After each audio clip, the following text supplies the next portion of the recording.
Hello guys, welcome to the class. One Piece arc wise explanations కి స్వాగతం. And ఇప్పటి వరకు మనం పోస్ట్ మరీన్ ఫోర్డ్ ఆర్క్ వరకు ఫినిష్ చేసుకున్నాం. అండ్ ఇప్పుడు కంటిన్యూ అవుతుంది ఫిష్మెన్ ఐలాండ్ సాగా. అందులో ఆల్రెడీ 6-10 చాప్టర్స్ వరకు ఫినిష్ చేసుకున్నాం. కొత్తగా ఎవరైనా ఛానల్ ని చూస్తుంటే అండ్ ఇప్పటి వరకు సబ్స్క్రైబ్ చేసి ఉండకపోయి ఉంటే ఖచ్చితంగా చేసుకోండి. అండ్ స్టోరీలోకి వెళ్ళబోయే ముందు ఒక గివ్ అవే ఉంది, దాని గురించి కూడా మధ్యలో మాట్లాడతాను. సో ఎక్కడ స్కిప్ చేయకుండా చూడండి. లాస్ట్ పార్ట్ ఎండింగ్ లో షెర్లీ లూఫీ గురించి ఒక 4 సైడ్ చూసుంటుంది. అంటే లూఫీ ఫ్యూచర్ ని చూసుంటుంది. అందులో లూఫీ ఫిష్మెన్ ఐలాండ్ మొత్తాన్ని డిస్ట్రాయ్ చేయబోతున్నాడని తను చూస్తుంది అనమాట. సో అదే విషయాన్ని అక్కడున్న ఫిష్మెన్ అందరి ముందు చెప్తుంది. షెర్లీ చెప్పింది ఆల్రెడీ చాలా జరిగాయి కాబట్టి అక్కడున్న వాళ్ళందరూ భయపడి ముందుగా స్ట్రా హ్యాట్ పైరట్స్ ని పట్టుకోవాలని డిసైడ్ అవుతారు. కట్ చేస్తే మనకి ఫిష్మెన్ డిస్ట్రిక్ట్ లో నోవా అనే ప్లేస్ లో కొంతమంది హ్యూమన్ పైరట్స్ ఫిష్మెన్ ఐలాండ్ నుండి అండ్ ఫిష్మెన్ పైరట్స్ నుండి తప్పించుకోవడానికి ట్రై చేస్తుంటారు. అలా ట్రై చేస్తున్న పైరట్స్ పేరు జేరో పైరట్స్ అండ్ వాళ్ళ కెప్టెన్ పేరు క్రాప్ హ్యాండ్ జేరో. ఎలా అయితే లూఫీ వాళ్ళు ఫిష్మెన్ ఐలాండ్ కి రాగానే హెమండ్ వాళ్ళకి ఎదురు వచ్చి క్రూలో జాయిన్ అవుతారా లేకపోతే చేస్తారా అని అడుగుతారు. సేమ్ అలాగే వీళ్ళని కూడా అడిగి వీళ్ళని ఫిష్మెన్ పైరట్స్ లో జాయిన్ చేసుకుని ఉంటారు. సో వీళ్ళ ఫిష్మెన్ పైరట్స్ కి కెప్టెన్ అయిన హోడీ జోన్స్ దగ్గర టార్చర్ చూసిన తర్వాత ఫిష్మెన్ ఐలాండ్ నుండి ఎలాగైనా తప్పించుకోవాలని వాళ్ళకి ఇప్పుడు ఛాన్స్ దొరకగానే తప్పించుకుంటుంటారనమాట. సో ఇలా వాళ్ళు తప్పించుకుంటున్నారనే విషయం ఫిష్మెన్ పైరట్స్ వెళ్లి వాళ్ళ కెప్టెన్ అయిన హోడీ జోన్స్ కి చెప్తారు. హోడీ జోన్స్ ఆ మ్యాటర్ తెలుసుకుని నా దగ్గర నుండి తప్పించుకుంటే ఎలా ఉంటుందో ఒక ఎగ్జాంపుల్ సెట్ చేస్తానని చెప్పి కొన్ని టాబ్లెట్స్ ని తన నోట్లో వేసుకుంటాడు. అన్ని టాబ్లెట్స్ ని వేసుకోకూడదు అని చెప్పి తన క్రూమేట్స్ చెప్తున్నా తన వినడనమాట. వెంటనే తన బాడీలో చేంజెస్ వస్తాయి అండ్ ఆ షిప్ ని అటాక్ చేయడానికి హోడీ జోన్స్ బయలుదేరతాడు. కట్ చేస్తే ఇంకోవైపు లూఫీ వాళ్ళందరూ కలిసి పెపెక్ డిజైనర్ మాల్ కి వెళ్తారు. అక్కడ వెళ్లి చూసేసరికి నామి అక్కడ షాపింగ్ చేస్తూ ఉంటుంది. ప్రైజ్లు ఏమో చాలా ఎక్కువ ఉంటాయి. పెపెక్ ని ఇంత ఎక్కువ ప్రైజ్లు ఎందుకు పెట్టావు, మేము నీకు తెలుసు కదా మాకేం డిస్కౌంట్ లేదా అంటే పెపెక్ వాళ్ళని మీకు నచ్చింది తీసుకోండి అని చెప్తాడు. దెబ్బకు వాళ్ళందరూ కలిసి మొత్తం స్టోర్ నే ఖాళీ చేసి పారేస్తారు. వాళ్ళ షాపింగ్ కంప్లీట్ అయిన తర్వాత లూఫీ వాళ్ళు స్టోర్ నుండి బయటకు వచ్చేసరికి ఒక పెద్ద వేల్ మీద ఫిష్మెన్ ఐలాండ్ కి కింగ్ అయిన నెప్ట్యూన్ లూఫీ వాళ్ళ దగ్గరకు వస్తాడు. తనతో పాటు మెగలో అనే షార్క్ కూడా ఉంటుందన్నమాట. క్రాకర్ ని కొట్టినప్పుడు దాని నాస్ట్రిల్ లో నుండి మెగలో కూడా బయటకు వచ్చి ఉంటుంది. సో స్ట్రా హ్యాట్స్ తనని సేవ్ చేశారని మెగలో నెప్ట్యూన్ కి చెప్పాడు కాబట్టి వాళ్ళని డిన్నర్ కి ఇన్వైట్ చేయడానికి నెప్ట్యూన్ అక్కడికి వచ్చి ఉంటాడు. డిన్నర్ అనగానే లూఫీ ఎలాగో ఆగడు కాబట్టి స్ట్రైట్ గా వాళ్ళందరూ ప్యాలెస్ వైపు బయలుదేరతారు. కట్ చేస్తే ఫిష్మెన్ డిస్ట్రిక్ట్ లో హోడీ జోన్స్ ఎనర్జీ డ్రగ్ తీసుకున్న తర్వాత తను చాలా పవర్ఫుల్ గా మారిపోతాడు. జస్ట్ తన నోట్ తో జేరో పైరట్స్ ని అండ్ వాళ్ళ షిప్ ని ముక్కలు చేసి పారేస్తాడు. తనకంత బలం ఆ డ్రగ్ నుండే వచ్చి ఉంటుందన్నమాట. నార్మల్ గానే ఫిష్మెన్ హ్యూమన్స్ కంటే 10 టైమ్స్ స్ట్రాంగ్ గా ఉంటారు. అలాంటిది ఆ డ్రగ్ తీసుకుంటే ఆ పవర్ ఇంకా ఎక్కువ పెరిగిపోతుంది. ఫిష్మెన్ పైరట్స్ తో పెట్టుకుంటే ఏం జరుగుతుందో అందరికి తెలియాలని వాళ్ళందరినీ ఒక బబుల్ లోపల పెట్టి సాబా ఓడి వైపు పంపిస్తాడు. ఫిషర్ టైగర్ అండ్ ఆర్లాంగ్ వీళ్ళిద్దరిని హ్యూమన్స్ మోసం చేశారు కాబట్టి వాళ్ళపైన పగ తీర్చుకుంటానని హోడీ జోన్స్ అంటాడు. ఆ తర్వాత తన క్రూతో కలిసి నెప్ట్యూన్ ని చంపి ఫిష్మెన్ ఐలాండ్ ని సొంతం చేసుకుని మొత్తం ఫిష్మెన్ రేస్ ని సుపీరియర్ గా మారుస్తానని అంటాడు. కట్ చేస్తే ఇంకోవైపు మర్మైడ్ కేవ్ దగ్గర ఇషలి అండ్ మిగతా మర్మైడ్స్ స్ట్రా హ్యాట్స్ తెచ్చిన బ్యారల్ లో ఏముందో తెలుసుకోవాలని చెప్పి దాన్ని ఓపెన్ చేస్తారు. అలా ఓపెన్ చేసినప్పుడు కారిబు బయటకు వచ్చి అందరు మర్మైడ్స్ ని క్యాప్చర్ చేసి అటాక్ చేస్తాడు. కట్ చేస్తే ఇంకోవైపు మేడం షెర్లీ దగ్గరికి నెప్ట్యూన్ సన్స్ అయిన ముగ్గురు వచ్చుంటారు. అండ్ మేడం షెర్లీ తనకు కనిపించిన లూఫీ 4 సైడ్ గురించి వాళ్ళ ముగ్గురితో చెప్తుంది. ఇలాగే వదిలేస్తే సిచ్యువేషన్ ఎలా ఉంటుందో తెలియదు కాబట్టి ఫుకబుషి తన ఆర్మీతో స్ట్రా హ్యాట్స్ ఎక్కడున్నా వెతికి పట్టుకొని వాళ్ళని క్యాప్చర్ చేయాలని డిసైడ్ అవుతాడు. కట్ చేస్తే ఇంకోవైపు లూఫీ వాళ్ళేమో మెగలో మీద కూర్చొని కింగ్ నెప్ట్యూన్ తో పాటు వెళ్తూ ఉంటారు. సో కింగ్ నెప్ట్యూన్ మాట్లాడుతూ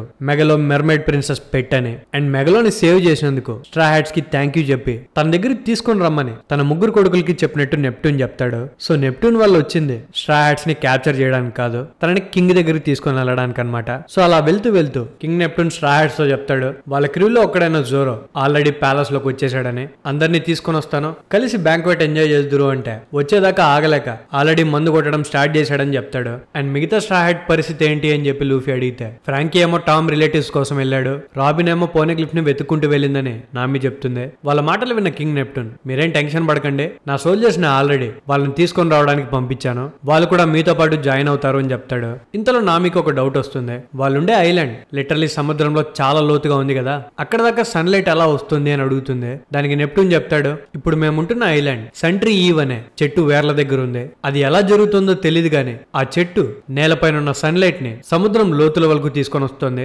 ఇక్కడున్న ఆక్సిజన్ కూడా ఆ చెట్టులో నుండే వస్తుంది. కొన్ని వందల సంవత్సరాల క్రితం ఈ లైట్ చుట్టూరానే మేము మా ఐలాండ్ ని తయారు చేసుకున్నామని నెప్ట్యూన్ చెప్తాడు. ఇంతలో ఉసోప్కి ఒకటి గుర్తొస్తుంది. ఫ్రాంకీ థౌజండ్స్ అన్ని షిప్ ని తయారు చేసింది యాడమ్ అనే ట్రీ నుండి, ఆ ట్రీ ఇదేనా అని తనకు డౌట్ వస్తుంది. ఆ తర్వాత నెప్ట్యూన్ స్ట్రా హ్యాట్స్ అందరిని ఒక ట్యూబ్ లోపల నుండి రాయల్ ప్యాలెస్ కి తీసుకెళ్తాడు. ఆ ప్లేస్ అంతా నీళ్లతో నిండిపోయి ఉంటుంది కాబట్టి స్ట్రా హ్యాట్స్ అందరూ ఒక బబుల్ గుండా ఆ ప్యాలెస్ లోపలికి వెళ్తారు. వెళ్ళగానే కింగ్ నెప్ట్యూన్ రైట్ మినిస్టర్ అయిన ర్యూగు నెప్ట్యూన్ ని తిట్టడం స్టార్ట్ చేస్తాడు. అసలు నేను బయటికి వెళ్ళమని ఎవరు చెప్పారు, కామనర్స్ ఉండే ప్లేస్ కి ఊరికే ఎందుకు వెళ్ళిపోతున్నావని. సో తన మినిస్టర్ నెప్ట్యూన్ ని తిడుతూ ఉంటే లూఫీకి ఫుడ్ వాసన వస్తుంది. సో అక్కడ జరుగుతుంది ఏం పట్టించుకోకుండా ఆ వాసనని ఫాలో చేసుకుంటూ వెళ్ళిపోతాడు. అలా వెళ్లేసరికి ఒక పెద్ద గార్డ్ చాలా ఫుడ్ ని తీసుకొని ఒక డోర్ ముందరికి వెళ్తాడు. లూఫీ సైజ్ లో చాలా చిన్నగా ఉండడం వల్ల తన ఫుడ్ లోపల పెట్టే వచ్చేటప్పుడు లూఫీని గమనించి ఉండడు. సో గార్డ్ వెళ్ళిపోయిన తర్వాత ఫుడ్ లోపలే ఉంది, వెళ్ళి తిందామని చెప్పి ఒక డోర్ ముందరికి వెళ్ళి నిల్చుంటాడు. ఆ డోర్ మీద ఎక్కడ చూసినా వెపన్స్ ఉంటాయన్నమాట.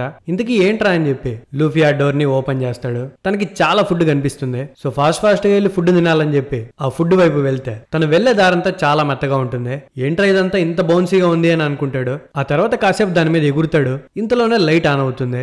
లూఫీ సడన్ గా కింద పడతాడు. యాక్చువల్లీ లూఫీ ఇంతవరకు జంప్ చేసింది ఒక జైంట్ మర్మైడ్ మీద. తన లూఫీని చూడగానే అరవడం స్టార్ట్ చేస్తుంది. నా బాడీ మీద ఏం చేస్తున్నావు, నువ్వు కూడా నన్ను చంపడానికి వచ్చావా అని. ఆ పెద్ద మర్మైడ్ ఎవరో కాదు, నెప్ట్యూన్ డాటర్ ప్రిన్సెస్ షిరాహోషి. కట్ చేస్తే ఇంకోవైపు క్రాకెన్ తో ఫైట్ చేసిన వాడెడ్ సుమి ఫ్లయింగ్ డచ్మెన్ షిప్ ని చిన్నపిల్లలు బెలూన్ కట్టేసి తిరణాల్లో తీసుకెళ్లినట్టు ఆ షిప్ ని లాక్కెళ్తూ ఉంటాడు. అండ్ ఆ షిప్ లోపల నుండి ఒకటి గట్టి గట్టిగా అరుస్తుంటాడు. 10 ఏళ్ళు అయింది, ఇంకా ఎన్ని రోజులు వెయిట్ చేయాలి, ఆ నెప్ట్యూన్ గనక లేకపోతే మా మ్యారేజ్ ఎప్పుడు అయిపోయేది. వాడు ఖచ్చితంగా ఏదో ఒక పొలిటికల్ మ్యారేజ్ చేయడానికి ట్రై చేస్తుంటాడు. ఇన్ని సంవత్సరాలు ఎవరైనా తనని బంధిస్తారా, వాడికి అర్థం కాదా మేమిద్దరము ఒకరితో ఒకరు లవ్ లో ఉన్నామని చెప్పి ఫ్లవర్ ఉన్న ఒక పెద్ద యాక్స్ ని చాలా ఫాస్ట్ గా విసురుతాడు. అది విసిరినప్పుడు తను విసిరిన డైరెక్షన్ లో కాకుండా వేరే డైరెక్షన్ లో వెళ్తుంది. ఫ్లయింగ్ డచ్మెన్ షిప్ మ్యాస్ ని కట్ చేస్తుంది. అలా విసిరింది ఫ్లయింగ్ పైరట్స్ కి కెప్టెన్ అయిన వాండర్ డక్కన్. తన క్రూమేట్స్ అందరూ మీరు విసిరిన యాక్స్ మీరు విసిరిన డైరెక్షన్ లో కాకుండా టార్గెట్ తప్పి వేరే డైరెక్షన్ లోకి వచ్చింది అని అంటే దానికి వాండర్ డక్కన్ చెప్తాడు, నేను విసిరిందేది ఎప్పుడు గురి తప్పదు అని. యాక్చువల్లీ ఈ వాండర్ డక్కన్ ప్రిన్సెస్ షిరాహోషిని చిన్నప్పటి నుండి లవ్ చేస్తుంటాడు. వీడి గురించి ఆల్రెడీ కేమీ చెప్పింది కదా. వీడి షిరాహోషి చిన్నగా ఉన్నప్పటి నుండి స్టార్టింగ్ లో లవ్ లెటర్స్ పంపించేవాడు. తన లవ్ లెటర్స్ చూసి నెప్ట్యూన్ షిరాహోషి గురించి జాగ్రత్తలు తీసుకోవడం స్టార్ట్ చేస్తే వాండర్ డక్కన్ కి కోపం పెరిగిపోతుంది. సో తను మెల్లగా లవ్ లెటర్స్ చేయడం మానేసి డెత్ థ్రెట్స్ పంపించేవాడు. నువ్వు నన్ను పెళ్లి చేసుకుంటే ఇద్దరం కలిసి ఉంటాం, లేకపోతే మగధీర సినిమాలో రందేవ్ బిల్లా లాగా నాకు దక్కంది ఎవరికి దక్కనేను అని చెప్పి ప్రిన్సెస్ ని చంపడానికి ట్రై చేస్తుంటాడు అనమాట. అందుకే తనని 10 years గా తనని ఎక్కడికి పంపించుండరు. అండ్ తను ఒకే రూమ్ లో లాక్ అయిపోయి ఉంటుంది అనమాట. కట్ చేస్తే రాయల్ ప్యాలెస్ లో ప్రిన్సెస్ షిరాహోషి ఏడుస్తూ ఉంటుంది. తన వాయిస్ చాలా పెద్దగా ఉంటుంది కాబట్టి గార్డ్స్ అందరూ అలర్ట్ అయ్యి అందరూ తన రూమ్ దగ్గరికి బయలుదేరతారు. షిరాహోషి ఏడుస్తూ ఉంటే లూఫీ ఆపడానికి ట్రై చేస్తుంటాడు. ఎందుకు ఏడుస్తున్నావు, నేను ఫుడ్ కోసం వెతుకుతున్న ఒక పైరట్ ని మాత్రమే, ఏడ్చాల్సిన పని లేదు అని చెప్తున్నా షిరాహోషి ఏడుస్తూనే ఉంటుంది. తన ఏడుపు లూఫీ భరించలేకపోతాడు. తను ఆపడానికి ట్రై చేస్తుంటాడు. ఇంతలోనే ఒక పెద్ద యాక్స్ షిరాహోషి వైపే వస్తూ ఉంటుందన్నమాట. లూఫీది తన అబ్జర్వేషన్ హాకీతో గమనించి దాన్ని షిరాహోషికి తగలకుండా కాపాడతాడు. లేకపోతే షిరాహోషి ఎప్పుడో పోయేది.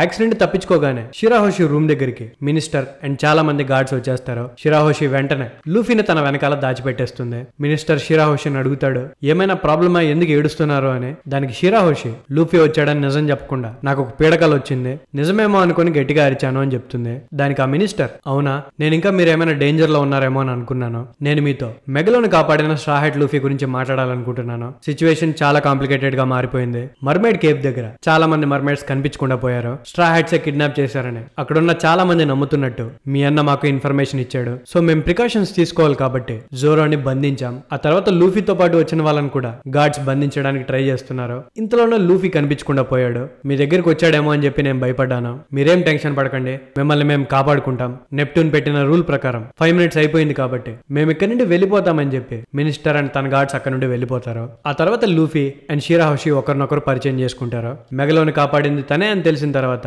షిరాహోషికి ధైర్యం వస్తుంది. ఆ తర్వాత లూఫీ అడుగుతాడు, ఆ పెద్ద యాక్స్ తో నిన్ను చంపడానికి ట్రై చేసింది ఎవరో అని. అప్పుడు షిరాహోషి వాండర్ డక్కన్ గురించి చెప్తుంది. అండ్ తన దగ్గర ఉన్న డెవిల్ ఫుడ్ మాటోతో తన మీద ఒక ఖర్చు పెట్టాడని, 10 ఏళ్ళుగా తనని పెళ్లి చేసుకోమని అడుగుతున్నాడని, అండ్ చేసుకోవట్లేదు కాబట్టి చంపడానికి ట్రై చేస్తున్నట్టు చెప్తుంది. వాండర్ డక్కన్ బారి నుండి తప్పించుకోవడానికి తను 10 ఏళ్ళుగా అదే ప్యాలెస్ లో ఉండిపోయినట్టు లూఫీకి చెప్తుంది అనమాట. లూఫీ అది తెలుసుకొని చాలా బాధపడతాడు. అండ్ షిరాహోషి ఫుడ్ మొత్తం తినేస్తుంటాడు అనమాట. లూఫీ అలా తింటూ ఉన్నప్పుడు తన బుగ్గలు పెద్ద పెద్దగా మారిపోతాయి కాబట్టి ఏంటి నీ బుగ్గలు ఎంతున్నాయని చెప్పి షిరాహోషి లూఫీ బుగ్గల్ని టచ్ చేస్తుంది. తన ఫుడ్ అంతా బయటపడిపోతుంది అనమాట. అప్పుడు లూఫీ కోపం వచ్చి గట్టిగా తిడతాడు, నా ఫుడ్ మొత్తం పాడు చేసావు, నన్ను విసిగించొద్దు అని. లూఫీ అలా అరిచేసరికి షిరాహోషి ఏడవడం స్టార్ట్ చేస్తుంది. నన్ను ఇప్పటివరకు ఎవరు అలా తిట్టలేదు అని. తను ప్రతిదానికి ఏడవడం చూసి లూఫీ తనని క్రై బేబీ అని అంటాడు. క్రై బేబీ అంటే ఏడుపు ముఖంది అని అర్థం అనమాట. లూఫీ తనని తిట్టేసరికి నన్ను ఎవరు ఇలా తిట్టలేదు అని చెప్పి మళ్ళీ ఏడుస్తుంది. ఆ తర్వాత లూఫీని అక్కడి నుండి వెళ్ళిపోమని అడుగుతుంది. కానీ లూఫీ వెళ్లకుండా షిరాహోషిని అడుగుతాడు, నువ్వు ఎక్కడికైనా వెళ్ళాలనుకుంటున్నావా అని చెప్పి. షిరాహోషి మెల్లగా తన ఏడుపు నాపి నాకు చాలా ప్లేసెస్ కి వెళ్ళాలని ఉంది కానీ వెళ్ళలేను అని అంటే. సో కాసేపు స్టోరీని ఇక్కడ ఆపుదాం. చూద్దాం అండ్ గివ్ అవే గురించి మాట్లాడుకుందాం. సో ఈ గివ్ అవే ఏంటంటే మీలో 5 మెంబర్స్ కి క్రంచీ రోల్ ఫ్రీ అకౌంట్స్ దొరకబోతున్నాయి. దీని గురించి నీట్ గా చెప్పాలంటే ట్యాగ్ నుండి మహావతార నరసింహ మూవీని ప్రమోట్ చేస్తున్నాం. మహావతార అనేది హొంబలే వాళ్ళు తీస్తున్న 3D మూవీ. మహావతార అనేది లిటరలీ పెద్ద టైం లైన్ అనమాట. అందులో ఫస్ట్ వస్తున్న మూవీ నరసింహస్వామిదే. సో ఈ మూవీ నాకు కొంచెం పర్సనల్, ప్రమోట్ చేస్తున్నానని కాదు కానీ మీరు కనుక టీజర్ చూస్తే యానిమేషన్ క్వాలిటీ నెక్స్ట్ లెవెల్లో ఉంది. మీరు కూడా ఒకసారి చూడండి. అండ్ నేను ఆ టీమ్ తో మాట్లాడేటప్పుడు వాళ్ళు మాకు ఇచ్చిన టార్గెట్ ఏంటంటే బుక్ మై షోలో 50K ఇంట్రెస్ట్ ని తీసుకొని రావడం. ఆ 50K టార్గెట్ లో మహావతారం మూవీకి 18.7K ఇంట్రెస్ట్ ఉన్నాయి. దాన్ని మనం ఇంకా పెంచాలి. దాన్ని మీరు అట్లీస్ట్ 25K కి తీసుకెళ్తారని కోరుకుంటున్నాను. నేనంటే చాలా ఇష్టమని అంటుంటారు కాబట్టి ఆ ఇష్టం అక్కడ చూపించి సపోర్ట్ చేస్తారనుకుంటున్నాను. అండ్ దీనివల్ల మీరు క్రంచీ రోల్ అకౌంట్ కూడా గెలుచుకోవచ్చు. మీరు ఇంట్రెస్టెడ్ కొట్టిన తర్వాత దాని స్క్రీన్ షాట్ తీసి నేను డిస్క్రిప్షన్ లో ఇచ్చిన లింక్ లో మీ డీటెయిల్స్ తో పాటు అప్లోడ్ చేయండి. మీలో 5 మెంబర్స్ ని పిక్ చేసి ఖచ్చితంగా క్రంచీ రోల్ అకౌంట్స్ ని ఇస్తాను. అండ్ అదే కాకుండా నేను చెప్పినట్టు మీరు ఈ 2 days లో 25K చేస్తే ఆ నెక్స్ట్ డేనే నేను మీకు థర్డ్ పార్ట్ కూడా రిలీజ్ చేస్తాను. మీరు ఇచ్చేసి నా పరువుని కాస్త నిలబెడతారని కోరుకుంటూ ఇంకా స్టోరీని కంటిన్యూ చేద్దాం. సరే ఒక పని చేద్దాం రా, అలా బయటికి వాకింగ్ కి వెళ్దాం. ఒకవేళ నీ వైపు ఏదైనా ఆయుధం వచ్చిందంటే నేను దాన్ని ఆపుతాను, నీకేం అవ్వనేను అని అంటాడు. కట్ చేస్తే ఇంకో వైపు రాయల్ ప్యాలెస్ లో మెయిన్ ఎంట్రన్స్ దగ్గర స్ట్రా హ్యాట్స్ తో ఫిష్ మ్యాన్ ఐలాండ్ కి థ్రెట్ ఉందని తన 3 కొడుకుల నుండి ఇన్ఫర్మేషన్ తెలుసుకున్న నెప్ట్యూన్ ప్రస్తుతానికి స్ట్రా హ్యాట్స్ ని బంధించాలని డిసైడ్ అవుతారు. సో గార్డ్స్ అందరూ నామి, ఉసోప్ అండ్ బ్రూక్ ని చుట్టుముట్టేస్తారనమాట వాళ్ళని బంధించడానికి. కానీ వీళ్ళు 3 రిటర్న్ లో ఫైట్ చేస్తారు బంధించడానికి వీలు లేకుండా. వాళ్ళు 3 కలిసి గార్డ్స్ అందరిని కొట్టేగానే వాళ్ళ వల్ల అవ్వట్లేదు కాబట్టి ఇంకా పనిలోకి నేనే దిగుతానని చెప్పి నెప్ట్యూన్ తన వెపన్ తో ఆ 3ని అటాక్ చేయడానికి ట్రై చేస్తాడు. కానీ ఇంతలోనే ఆ అటాక్ ని జోరో ఆపుతాడనమాట. జోరోను బంధించామని చెప్పి వాళ్ళు అనుకుని ఉంటారు. కానీ జోరోకి ఆ గార్డ్స్ జుజుబితో సమానం. కట్ చేస్తే ఇంకోవైపు వాండర్ డక్కన్ ఫిష్మన్ డిస్ట్రిక్ట్ నోవా దగ్గరికి వెళ్తాడు. అండ్ నోవా దగ్గర ఎవరున్నారో మనకి బాగా తెలుసు, హోడీ జోన్స్. సో వాండర్ డక్కన్ హోడీ జోన్స్ ని కలవడానికి వెళ్ళుంటాడనమాట. వాళ్ళిద్దరూ కలిసి ఫిష్మన్ ఐలాండ్ ని సొంతం చేసుకోవాలనుకుంటారు. నెప్ట్యూన్ ని చంపి ఆ కింగ్డమ్ ని రూల్ చేయాలనుకుంటారు. సో వాళ్ళిద్దరూ కలిసి ఒక అలయన్స్ ఫామ్ చేస్తారనమాట. కట్ చేస్తే ఇక్కడ రాయల్ ప్యాలెస్ లో జోరో నెప్ట్యూన్ తో పాటు అక్కడ ఉన్న గార్డ్స్ అందరినీ ఓడిస్తాడు. నెప్ట్యూన్ వాళ్ళు స్ట్రా హ్యాట్స్ ని క్యాప్చర్ చేయాలనుకుంటే స్ట్రా హ్యాట్స్ వాళ్ళందరినీ క్యాప్చర్ చేసి పారేస్తారనమాట. వాళ్ళ కింగ్డమ్ లోనే మోస్ట్ పవర్ఫుల్ వారియర్స్ లో ఒక్కడైన నెప్ట్యూన్ అసలు ఒక మనిషి చేతిలో ఎలా ఓడిపోయాడు అని చెప్పి ఆ మినిస్టర్స్ కి నమ్మశక్యం కాదు. వాళ్ళందరినీ కట్టేసిన తర్వాత జోరో వాళ్ళు డిస్కషన్ లో పడతారు. ఫిష్ మ్యాన్ ఐలాండ్ లో అందరూ స్ట్రా హ్యాట్స్ ని బంధించడానికి ట్రై చేస్తున్నారు కాబట్టి అర్జెంట్ గా అక్కడ నుండి బయలుదేరేయాలని జోరో అంటాడు. దానికి ఉసోప్ మనం వెళ్ళాలి కరెక్టే, మనం థౌజండ్స్ అనితో ఫిష్ మ్యాన్ ఐలాండ్ మీద ల్యాండ్ అయినప్పుడు బబుల్ కోటింగ్ కూడా పగిలిపోయింది. సో ఇప్పుడు మళ్ళీ మనం తిరిగి వెళ్ళాలంటే మనకు కోటింగ్ కావాలి అని అంటాడు. ఇంతలో నామి కోటింగ్ ఒకటి మాత్రమే సరిపోదు, నా చేతికున్న లాక్ పోస్ట్ విచిత్రంగా బిహేవ్ చేస్తుంది, ఇది ఇప్పట్లో నెక్స్ట్ ఐలాండ్ కి లాక్ అయ్యేలా లేదు అని అంటే అది విన్న నెప్ట్యూన్ మినిస్టర్స్ లో లెఫ్ట్ హ్యాండ్ మినిస్టర్ నామితో నీ చేతికున్న లాక్ పోస్ట్ దేనికి పనికిరాదు, అసలు దాంతో న్యూ వరల్డ్ లోకి ఎలా వెళ్ళాలనుకుంటున్నారు అని అంటాడు. సో నామికి అర్థమవుతుంది వాడికి అక్కడ లాక్ పోస్ట్ ఎలా పనిచేస్తుందో తెలుసని. ఎలా వర్క్ చేస్తుందో చెప్పు అంటే ఆ మినిస్టర్ నా కట్లు విప్తే నేను చెప్తాను అని అంటాడు. ఇంతలోనే వాళ్ళకి ఒక పెద్ద సౌండ్ వినిపిస్తుంది. అది హారన్ సౌండ్ లాంటిది. వెంటనే రైట్ హ్యాండ్ మినిస్టర్ కి అర్థమవుతుంది ఫుకబుషి వాళ్ళు వచ్చేసారని. కట్ చేస్తే వాళ్ళు నిజంగానే వచ్చుంటారు. సో ఫుకబుషి రాయల్ ప్యాలెస్ లోకి ఎంటర్ అవ్వడానికి గార్డ్స్ ని డోర్స్ తీయమంటాడు. కానీ ఎవరు తీయరు. ఏం జరుగుతుందో ఫుకబుషికి అర్థం కాదు. ఇంతలోనే జోరో ఫుకబుషి వాళ్ళతో మాట్లాడతాడు. వాళ్ళ నాన్నని, మినిస్టర్స్ అండ్ గార్డ్స్ ని బంధించిన విషయం ఫుకబుషికి చెప్పి మేము వాళ్ళని వదలాలంటే మాకు షిప్ కోటింగ్ కావాలి అండ్ మమ్మల్ని సేఫ్ గా ఇక్కడ నుండి బయటకు పంపించాలి. మా క్రూలో ఇంకా కొంతమంది ఉన్నారు. భయంకరంగా కనిపించే ఒక లేడీ, ఒక రోబోట్, ఒక రెయిన్డీర్ అండ్ ఒక కామ కప్ప, వీళ్ళందరినీ కూడా వెతికి మాతో పాటు పంపించాలి. అప్పుడే మీ వాళ్ళు సేఫ్ గా ఉంటారు అని జోరో చెప్తాడు. జోరో చెప్పిన డిమాండ్స్ కి ఫుకబుషి ఫాస్ట్ గా ఒప్పుకుంటాడు. ఆ తర్వాత జోరో వాళ్ళకి ఫుకబుషి జిన్బే ఇచ్చిన మెసేజ్ గురించి చెప్పాలని అంటాడు. యాక్చువల్లీ జిన్బే స్ట్రా హ్యాట్స్ ఫిష్మెన్ ఐలాండ్ లోకి రాగానే ఒక మెసేజ్ ని వాళ్ళకి చెప్పమని ఫుకబుషికి చెప్పుంటాడు అనమాట. ఆ మెసేజ్ లో 2 parts ఉంటాయి. అదేంటంటే do not fight Hody Jones and రెండోది I await you in the ocean forest. So Jinbe Straw Hats ని హోడీ జోన్స్ తో ఫైట్ చేయొద్దంటున్నాడు అనమాట. అండ్ అదే కాకుండా వాళ్ళ కోసం ఓషన్ ఫారెస్ట్ దగ్గర వెయిట్ చేస్తుంటానని చెప్పుంటాడు. కట్ చేస్తే ఇంకోవైపు ఆల్రెడీ నెప్ట్యూన్ తన గార్డ్స్ ని స్ట్రా హ్యాట్స్ ని తీసుకుని రమ్మని పంపించాడు కాబట్టి తన గార్డ్స్ సాంజీ అండ్ చాపర్ ఉన్న ప్లేస్ కి వెళ్లి వాళ్ళతో పాటు రాయల్ ప్యాలెస్ కి రమ్మని అడుగుతారు. చాపర్ కి ఏమర్థమైందో ఏమో గానీ వాళ్ళు ఖచ్చితంగా వాళ్ళని క్యాప్చర్ చేయడానికి వచ్చుంటారని చెప్పి ఆ గార్డ్స్ ని చితకబాదుతాడు. ఇంతలోనే సాంజీ స్పృహలో నుండి బయటకు వచ్చుంటాడు అనమాట. గార్డ్స్ మనల్ని రాయల్ ప్యాలెస్ కి తీసుకెళ్లడానికి వచ్చారు, వాళ్ళతో వెళ్తే మనల్ని క్యాప్చర్ చేస్తారేమో అని చాపర్ చెప్తున్నా సాంజీకి మాత్రం బుర్రలో వేరే ఐడియాస్ ఉంటాయి. రాయల్ ప్యాలెస్ లో మర్మైడ్ ప్రిన్సెస్ ఉంటుంది కాబట్టి మనం ఖచ్చితంగా వెళ్దాం చాపర్ అని చెప్పి రాయల్ ప్యాలెస్ వైపు బయలుదేరడానికి సాంజీ ఒప్పుకుంటాడు. కట్ చేస్తే ఇంకోవైపు రాయల్ ప్యాలెస్ లో షెల్ టవర్ లో లూఫీ మర్మైడ్ ప్రిన్సెస్ ని అడుగుతాడు, నీకు నచ్చిన ప్లేస్ ఏదైనా ఉంటే చెప్పు తీసుకెళ్తాను, అయినా 10 సంవత్సరాలు ఒకటే ప్లేస్ లో ఎవరు ఉంటారు అని అంటే దానికి షిరాహోషి, నాకు వెళ్లాలని ఉంది కరెక్టే, కానీ నా సెల్ఫిష్ రీజన్స్ కోసం నేను వెళ్తే నాతో పాటు నా బ్రదర్స్ అండ్ రాయల్ ఆర్మీ అందరూ సఫర్ అవ్వాలి అని అంటే లూఫీ ఒప్పుకోడు. నువ్వు ఎక్కడికి వెళ్ళాలనుకుంటున్నావో అది మాత్రం చెప్పు అని అంటే దానికి మర్మైడ్ ప్రిన్సెస్ నాకు ఓషన్ ఫారెస్ట్ దగ్గరికి వెళ్లాలని ఉంది అని చెప్తుంది. కానీ తనకు మాత్రం లోపల భయంగానే ఉంటుందన్నమాట, వెళ్తే ఏమన్నా అవుతుందేమో అని. లూఫీ రమ్మని చెప్తున్నా షిరాహోషి అలా అనడంతో లూఫీకి కోపం వస్తుంది. లూఫీ కోపాన్ని చూసి కూడా షిరాహోషి ఏడుస్తుందన్నమాట.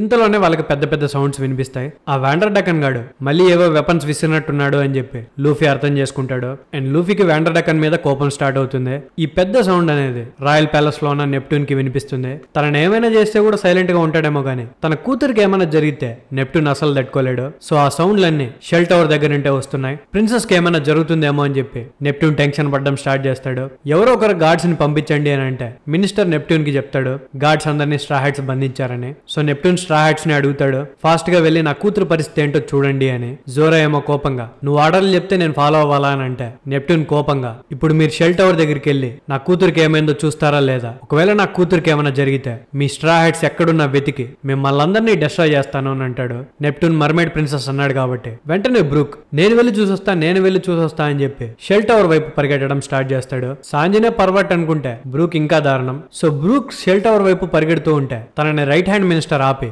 నాకు ఒక హెల్ప్ చెయ్యి, నువ్వు నా కట్లు విప్పకపోయినా పర్వాలేదు, షెల్ టవర్ ని గార్డ్ చేయడం నా బాధ్యత, ఒకవేళ కనుక మర్మైడ్ ప్రిన్సెస్ కి ఏమైనా జరిగితే నేను 1000 సార్లు చచ్చిపోయినా నేను క్షమించుకోలేను, నన్ను కూడా నీతో పాటు తీసుకెళ్ళు అంటే బ్రూక్ ఆ మినిస్టర్ అడిగినట్టుగానే తనని ఎత్తుకొని షెల్ టవర్ వైపు పరిగెడతాడు. కట్ చేస్తే ఇంకోవైపు షిరాహోషి అడిగినట్టుగానే తనని ఓషన్ ఫారెస్ట్ దగ్గరికి తీసుకెళ్తానని అండ్ తనకి ఏం జరగకుండా కాపాడతానని లూఫీ తనకి ప్రామిస్ చేస్తాడు. అలా ప్రామిస్ చేయగానే మళ్ళీ షిరాహోషికి ఏడుపు వస్తుంది. ఇప్పుడెందుకు ఏడుస్తున్నావు అని లూఫీ అంటే ఈసారి హ్యాపీ అయ్యి ఏడుస్తున్నాను అని చెప్తాడు. షిరాహోషి తనని అడుగుతుంది నన్ను బయటికి ఎలా తీసుకెళ్లబోతున్నావు అని. దానికి లూఫీ నువ్వు చాలా పెద్దగా ఉంటావు, నువ్వు టవర్ నుండి కనుక బయటికి వెళ్తే అందరికి ఈజీగా తెలిసిపోతుంది, కానీ నువ్వేం టెన్షన్ పడకు, నాకు ఒక మంచి ఐడియా వచ్చింది అని చెప్పి నవ్వుతాడు. కట్ చేస్తే బ్రూక్ అండ్ మినిస్టర్ పరిగెట్టుకుంటూ షెల్ హౌస్ దగ్గరికి వస్తారు. అక్కడికి వచ్చి చూస్తే వ్యాండర్ డకన్ ముందుసారి లాగా వెపన్స్ ని విసరకుండా హ్యూమన్ పైరేట్స్ ని షెల్ హౌస్ వైపు విసురుంటాడనమాట. అండ్ వాళ్ళ వెపన్స్ తో తిరిగి లేచి నిలబడేసరికి మినిస్టర్ వాళ్ళకి అర్థమవుతుంది ఈ వ్యాండర్ డకన్ విసిరిన పైరేట్స్ రాయల్ ప్యాలెస్ మీద అటాక్ చేయడానికి వచ్చారని. కట్ చేస్తే లోపల ఉన్న లూఫీ షిరాహోషిని బయట నుండి సౌండ్స్ రావడం ఆగిపోయాయి, మనం ఇంకా బయలుదేరదామని అంటాడు. ఆ తర్వాత మెగలోని ఫాస్ట్ గా పద అని అనేసరికి మెగలో డోర్ బద్దలు కొట్టుకుని బయటకు వస్తాడు. అండ్ మెగలో నోట్ లోపల షిరాహోషి ఉంటుంది. అండ్ వాళ్ళు ఫాస్ట్ గా వెళ్ళడం బ్రూక్ అండ్ మినిస్టర్ ఇద్దరు చూస్తారు. సో లూఫీ వాళ్ళు వెళ్ళిపోగానే లోపల ప్రిన్సెస్ ఎలా ఉందా అని చెప్పి మినిస్టర్ అండ్ బ్రూక్ చూడడానికి వెళ్తారు. కానీ లోపలికి వెళ్లి చూసేసరికి రూమ్ అంతా ఖాళీగా ఉంటుంది. మినిస్టర్ స్టన్ అవుతాడు. యాక్చువల్లీ మెగలో బయటకు వెళ్ళినప్పుడు షిరాహోషి తన లోపల ఉంది కాబట్టి మినిస్టర్ తనని చూస్తున్నాడు అనమాట. సో షిరాహోషి కనిపించట్లేదనే విషయాన్ని ఫాస్ట్ గా నెప్ట్యూన్ కి చెప్పాలని బ్రూక్ ని మినిస్టర్ నెప్ట్యూన్ దగ్గరికి తీసుకెళ్లమని అడుగుతాడు. కానీ ఇంతలోనే వ్యాండర్ డకన్ పంపించిన పైరేట్స్ పైకి లేచి మేము మిమ్మల్ని చంపకపోతే ఆ వ్యాండర్ డకర్ మమ్మల్ని చంపేస్తాడు, సో మాకు పోరాడడం తప్ప వేరే దారి లేదని బ్రూక్ తో ఫైట్ చేస్తారు. గానీ వాళ్ళందరినీ బ్రూక్ పడగొడతాడు. కట్ చేస్తే ఇంకోవైపు ఫిష్మెన్ ఐలాండ్ కోరల్ హిల్ దగ్గర గార్డ్స్ సాంజీ అండ్ చాపర్ ని పట్టుకోవడానికి వస్తే సాంజీ ఏమో అటాక్ చేయడానికి వచ్చారనుకుని ముందుగానే అందరినీ కొట్టేసి ఉంటాడు.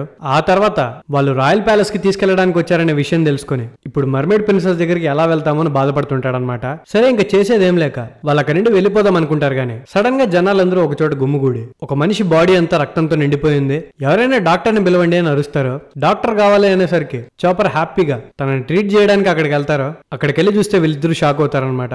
ఎందుకంటే అలా బ్లడ్ తో నిండిపోయి ఉన్నది మన హాచిన్. ఇంతకీ ఏం జరిగింది, ఎందుకు నీ బాడీ అంతా గాయాలున్నాయని చెప్పి సాంజీ అడిగితే హాచిన్ సాంజీ వాళ్ళని చూసి మిమ్మల్ని చూసినందుకు నాకు చాలా హ్యాపీగా ఉంది, స్ట్రా హ్యాట్ లూఫీ ఎక్కడున్నాడు, మీరు ఇంకా ఈ ఐలాండ్ లో ఉండడం కరెక్ట్ కాదు, వెంటనే ఇక్కడ నుండి వెళ్ళిపోండి, న్యూ ఫిష్మెన్ పైరేట్స్ ఈ ఐలాండ్ ని డిస్ట్రాయ్ చేయబోతున్నారు, రీగు కింగ్డమ్ కొలాప్స్ అవ్వబోతుంది అని అంటాడు. ఇంతకీ ఏం జరుగుతుందంటే వ్యాండర్ డకన్ అండ్ హోడీ జోన్స్ ఇద్దరు కలిసిపోయారు కాబట్టి వ్యాండర్ డకన్ తన పవర్ ని తన సబార్డినేట్స్ కి చూపించాలని అనుకుంటాడు. ఇంతలోనే అక్కడికి హాచిన్ వచ్చి మీరేం చేయాలనుకుంటున్నారో దాని గురించి నేను విన్నాను, మీరు ఫిష్మెన్ అయి ఉండి ఫిష్మెన్ ఐలాండ్ ని ఎవరైనా డిస్ట్రాయ్ చేయాలనుకుంటారా, మీరు డిస్ట్రాయ్ చేస్తూ ఉంటే గ్రేట్ వారియర్ నెప్ట్యూన్ మిమ్మల్ని సైలెంట్ గా వదలడు, ఇలాంటివి చేయకండి అని అంటే హౌడీ జోన్స్ హాచిన్ తో గొడవ పడతాడు. ఎందుకు అరుస్తున్నావు, ఈ మనుషులకి వాళ్ళ లెవెల్ ఏంటో చూపించాలి, ఈ నెప్ట్యూన్ బ్రతుకున్నంత కాలం అది జరగదు, వన్స్ నెప్ట్యూన్ ని ఓడించిన తర్వాత ఈ ప్రపంచానికి ఫిష్మెన్ అంటే ఏందో చూపిస్తాం, ఫిష్మెన్ గొప్పదానని చెప్పడానికి ట్రై చేసిన ఆర్లాంగ్ పైరేట్స్ లో నువ్వు ఉండి కూడా ఇలా ఎలా మాట్లాడగలుగుతున్నావో నాకు అర్థం కావట్లేదు హాచిన్ అని హౌడీ జోన్స్ అంటే. రిటర్న్ లో హాచిన్ కోపంగా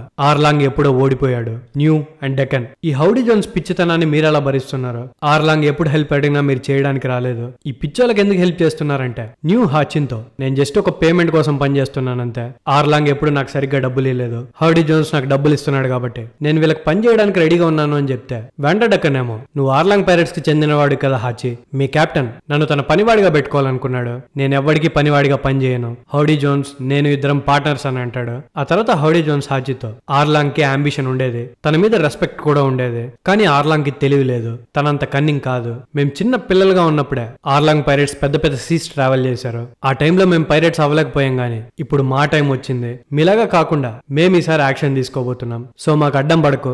ఆర్లాంగ్ ఎలా అయితే హ్యూమన్స్ కంటే ఫిష్ మెన్ గ్రేట్ అని ఎలా ప్రూవ్ చేయాలనుకున్నాడు అలాగే నేను ప్రూవ్ చేస్తాను. కానీ తన పైరేట్ గ్రూప్ లో ఉండే నువ్వు కూడా నెప్ట్యూన్ లాగే హ్యూమన్స్ వైపు మాట్లాడడం చాలా సిగ్గుచేటుగా ఉంది. నీతో పాటు ఆర్లాంగ్ పైరేట్స్ మొత్తాన్ని డిస్ట్రాయ్ చేసిన స్ట్రా హ్యాట్ లూఫీ ఇదే ఐలాండ్ లో వచ్చి ఉంటున్నాడు. నీకేం చేయబుద్ధి అవ్వట్లేదా అంటే దానికి హాచిన్ స్ట్రా హ్యాట్ లూఫీ నన్ను తన ఫ్రెండ్ గా కన్సిడర్ చేశాడు. తన క్రూ మీద నేను అటాక్ చేసిన నన్ను క్షమించాడు. నేను ఇప్పుడు బ్రతికుండడానికి కూడా స్ట్రా హ్యాట్ లూఫీనే రీజన్. తన కోసం కావాలంటే నా ప్రాణాలైనా ఇస్తాను. ఇక్కడ జరిగేదంతా వెళ్ళి ఫాస్ట్ గా స్ట్రా హ్యాట్ లూఫీకి చెప్తాను అని అంటాడు. ఇంతలోనే వాండర్ డెక్కన్ తన లెఫ్ట్ హ్యాండ్ తో హాచిన్ ను ముట్టుకుంటాడు. ఇప్పుడు మేము చేయాలనుకుంటున్న దాంతో నీకు ప్రాబ్లం అయితే వైలెన్స్ ద్వారా సెటిల్ చేసుకోవడం తప్ప వేరే దారి లేదని చెప్పి వాండర్ డెక్కన్ ఒక కత్తిని గాల్లోకి విసురుతాడు. తను విసిరింది వేరే డైరెక్షన్ లో అయినా అది వచ్చి హాచిన్ వీపుకు గుచ్చుకుంటుంది. అది ఎలా జరిగిందిరా అని చెప్పి అక్కడున్న హ్యూమన్ పైరట్స్ అందరూ స్టన్ అవుతారు. అప్పుడు వాండర్ డెక్కన్ తన పవర్స్ గురించి ఎక్స్ప్లెయిన్ చేస్తాడనమాట. తను ఎవరినైతే ముట్టుకుంటాడో వాళ్ళు తన టార్గెట్స్ గా మారిపోతారు. ఆ తర్వాత తను ఏ వస్తువుని ఎక్కడికి విసిరినా అది వెళ్లి తన టార్గెట్స్ కే తగులుతుంది.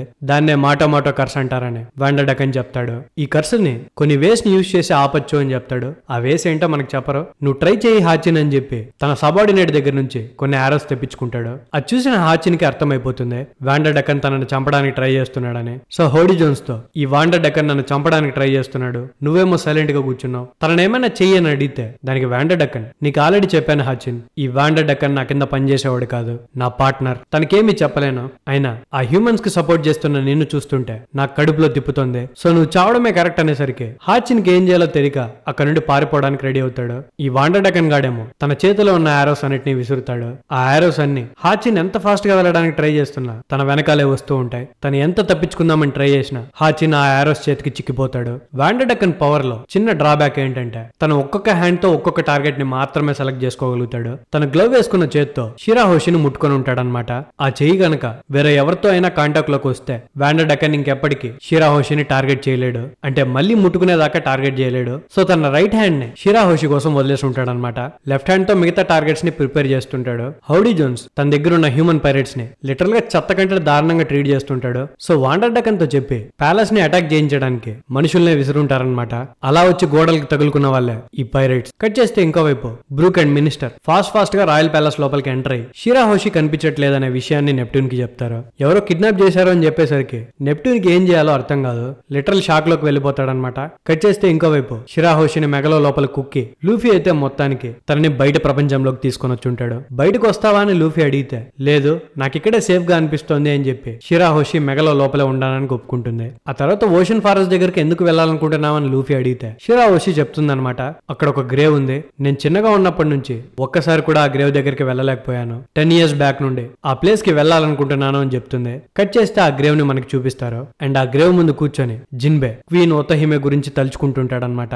కట్ చేస్తే ఇంకోవైపు the new fish men pirates ఏమో రాయల్ ప్యాలెస్ ని క్యాప్చర్ చేయడానికి ఐలాండ్ లోపలికి ఎంటర్ అవుతారు. అండ్ వాళ్ళు ఇల్లీగల్ గా ఎంటర్ అయినట్టు ఎక్కడ చూసినా అనౌన్స్మెంట్స్ వస్తూ ఉంటాయి. లూఫీకి కూడా దూరం నుండి వాళ్ళు కనిపిస్తారు, కానీ అదేంటో లూఫీకి అర్థం కాదు. సో ఫిష్ మెన్ పైరేట్స్ అందరూ పెద్ద పెద్ద సీ బేస్ మీద ఫిష్ మెన్ ఐలాండ్ లో ఎంటర్ అయ్యి ఒక్కొక్కరు ఒక్కొక్క దిక్కు వెళ్ళుంటారనమాట. ఫిష్ మెన్ ఐలాండ్ లో ఉన్న ఒక్కొక్క ప్లేస్ ని ఒక్కొక్కరు అటాక్ చేసి క్యాప్చర్ చేసేలాగా. ఇంకో పక్క రాబిన్ ఏమో తన కోసం వచ్చిన రాయల్ గార్డ్స్ ని కొట్టి వాళ్ళ దగ్గర పోనెగ్లిఫ్ గురించి తెలుసుకొని ఉంటుంది. సో పోనెగ్లిఫ్ ఎక్కడుందో వెతుక్కుంటూ తనకు బస్ లో బయలుదేరి ఉంటుంది అనమాట.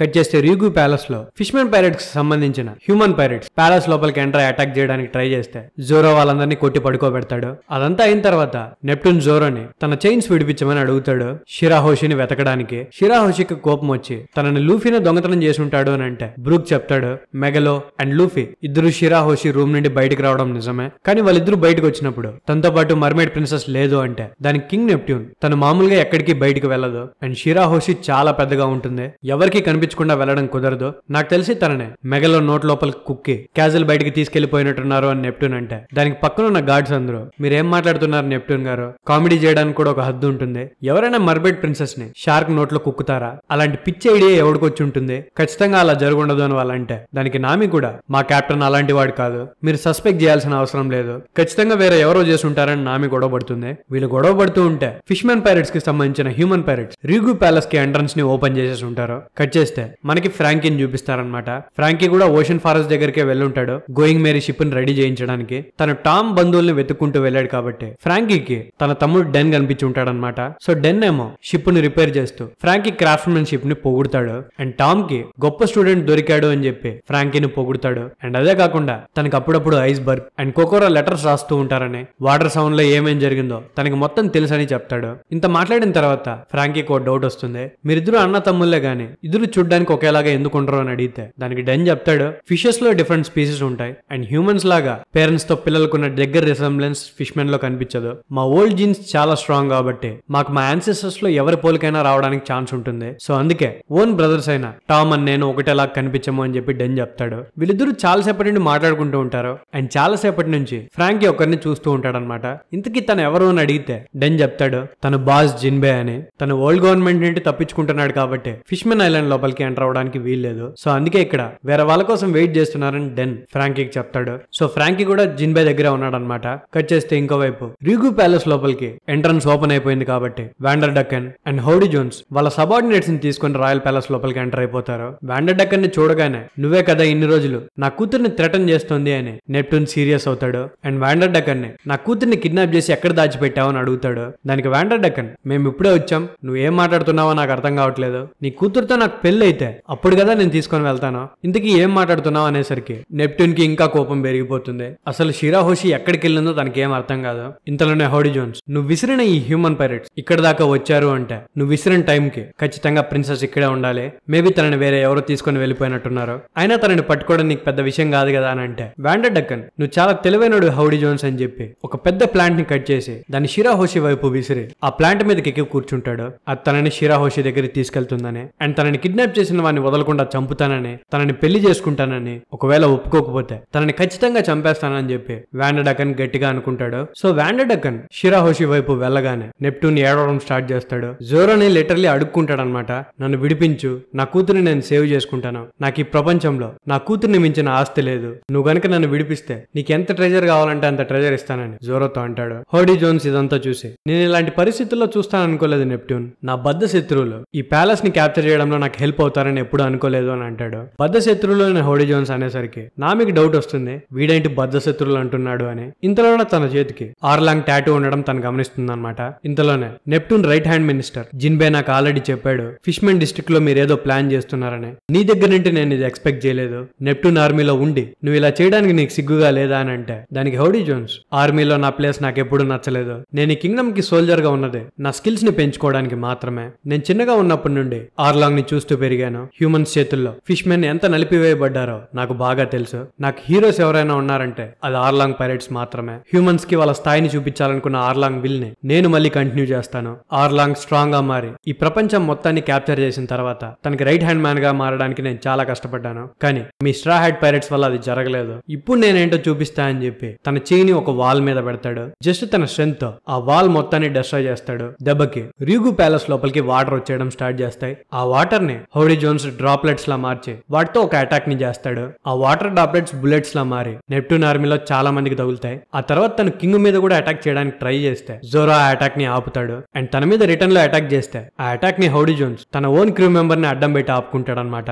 ఎలాగో స్ట్రా హెడ్స్ కి ఆ కంట్రీకి మధ్యలో డీల్ బ్రేక్ అయింది కాబట్టి, అంటే జోరో ఏమో ఫుకబుషి వాళ్ళకి కింగ్ ని అండ్ మిగతా వాళ్ళందరినీ సేఫ్ గా అప్పగిస్తానని మాట ఇచ్చుంటాడు. ఇప్పుడు ఈ హౌడీ జోన్స్ వల్ల అటాక్ చేశారు కాబట్టి ఆ మాట నిలబెట్టుకోవడం కష్టమని చెప్పి జోరో స్ట్రా హెడ్స్ అందరినీ రాయల్ గార్డ్స్ ని విడిపించమని చెప్తాడు. వెంటనే స్ట్రా హెడ్స్ ఆ పనిలో ఉంటారు. ఉసోప్ అండ్ జోరో ఫైట్ చేయడం స్టార్ట్ చేస్తారు. జోరో ఏమో నెప్ట్యూన్ చైన్స్ ని విడిపిస్తాడు. ఆ తర్వాత జోరో నామి, ఉసోప్ అండ్ బ్రూక్ ని సేవ్ చేయమని అడుగుతాడు. అందరూ పారిపోవడం కుదరదు కాబట్టి వాళ్ళు పారిపోయేంత వరకు జోరో హౌడీ జోన్స్ ని ఆపడానికి రెడీ అవుతాడనమాట. సో వీళ్ళిద్దరికి మధ్యలో ఫైట్ స్టార్ట్ అవుతుంది, అది కూడా నీళ్ళల్లో. కట్ చేస్తే ఇంకోవైపు కోరల్ హిల్ దగ్గర చాపర్ హాచిని ట్రీట్ చేయడానికి ట్రై చేస్తుంటాయి. అక్కడున్న ఫిష్ మెన్ అందరూ సాంజీ వాళ్ళని తిడుతూ ఉంటారు, మీరే కదా మర్మైడ్స్ ని కిడ్నాప్ చేసింది, మీరే కదా ఆ స్ట్రా హెడ్ పైరట్స్ అని. సాంజీ ఏమో తన స్టైల్లో వాళ్ళకి రిప్లై ఇస్తూ ఉంటాడు. ఇంతలోనే మెగలో మీద ఎక్కి లూఫీ వాళ్ళు అక్కడికి వస్తారు. అండ్ లూఫీని చూడగానే ఆ ఫిష్ మెన్ అందరూ గుర్తుపట్టేస్తారనమాట తనే స్ట్రా హ్యాట్స్ కి కెప్టెన్ అని. సో లూఫీ సాంజీ వాళ్ళని చూడగానే కిందకు దూకుతాడు అండ్ హాచిని చూసి తన వైపు వస్తాడనమాట. ఈ ఫిష్ మెన్ పీపుల్ ఏమో లూఫీని తిడుతూ ఉంటారు, తను రాయల్ ప్యాలెస్ ని ఆక్యుపై చేయడానికి ట్రై చేశాడని అండ్ షిరాహోషి కిడ్నాప్ అయిందనే విషయం కూడా ఆల్రెడీ ఇక్కడ దాకా స్ప్రెడ్ అయిపోయి ఉంటుంది. వాళ్ళలో చాలా మందికి షిరాహోషి చాలా పెద్దగా ఉంటుందని తెలుసు. సో తనని కిడ్నాప్ చేయడం కష్టమని మాట్లాడుకుంటూ ఉండగానే అప్పటిదాకా ఓపిక పట్టుకొని ఆపుకున్న మెగలో తన నోట్లో నుండి షిరాహోషిని బయటకు ఉమ్మేస్తాడు. దెబ్బకి షిరాహోషి అందరి జనాల ముందు బయటకు వచ్చేస్తుంది. అది చూసి ఫిష్ మెన్ పీపుల్ స్టన్ అవుతారు. లిటరలీ షిరాహోషి ఏమో సాంజీ వెనకాలనే ఉంటుంది. చాపర్ సాంజీకి చెప్తాడు, నువ్వు అస్సలు వెనక్కి తిరగద్దు, తిరిగితే మాత్రం ఆ మెందని చూసి ఖచ్చితంగా చచ్చిపోతావని. చాపర్ ఎంత చెప్తున్నా వినకుండా ఒకవేళ గనక నేను తనని చూడలేకపోతే నా జీవితాంతం రిగ్రెట్ అవుతాను అని చెప్పి వెనక్కి తిరిగి షిరాహోషిని చూస్తాడు. చూడగానే తన అందాన్ని తట్టుకోలేక మనోడు రాయిలాగా మారిపోతాడు అనమాట. సాంజీ రాయిలాగా మారిపోవడం చూసి ఆ ఒకామాస్ తనకి బ్లడ్ ఇచ్చారు కాబట్టి మేబీ దానివల్ల ఇలా అయ్యుండొచ్చు అని చెప్పి చాపర్ అనుకుంటాడు. ఇంతలో అక్కడున్న ఫిష్ పీపుల్ షిరాహోషిని స్ట్రా హ్యాట్స్ కిడ్నాప్ చేయడానికి ట్రై చేస్తున్నారేమో అని చెప్పి వాళ్ళని కట్టి వారేస్తారు. వాళ్ళని ఎలాగైనా కింగ్స్ ఆర్మీకి పట్టించాలని డిసైడ్ అవుతారు. కానీ ఇంతలోనే ఒకడు దూరం నుండి ఎగురుకుంటూ వస్తాడు